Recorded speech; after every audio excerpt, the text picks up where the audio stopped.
Partai Perjuangan Aceh (PPA) kembali menggelar kegiatan penguatan ideologi, arah, dan strategi partai selama 2 hari, yaitu 2-3 Agustus 2025 di Plenary Hall Universitas Muhammadiyah Indonesia dengan mengusung tema PPA Bersatu Aceh Maju.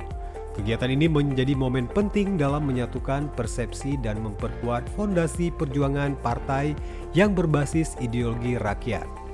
Ketua Umum PPA Prof. Ejang Dr. Marniati MKes secara resmi membuka kegiatan tersebut. Dalam sambutannya juga menekankan 3 pilar utama penguatan ideologi partai, yaitu memperkuat identitas PPA di tengah masyarakat, membangun loyalitas kader dan konstituen, dan menetapkan arah kebijakan partai yang berorientasi pada kesejahteraan rakyat.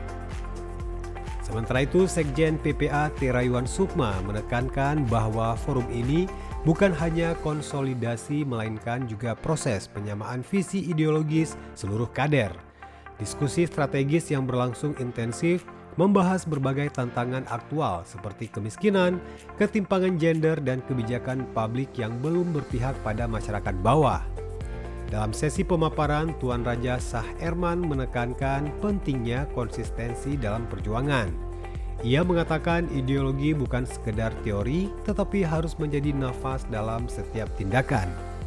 Hal itu yang akan menjadikan PPA sebagai kekuatan moral dan politik untuk kebangkitan Aceh. Marniati juga menyampaikan harapannya agar kegiatan ini menjadi pijakan awal untuk menata langkah politik yang lebih strategis. Dengan ideologi yang kokoh dan semangat kebersamaan, PPA siap melangkah ke panggung politik 2029 demi Aceh yang lebih adil, sejahtera, dan bermartabat.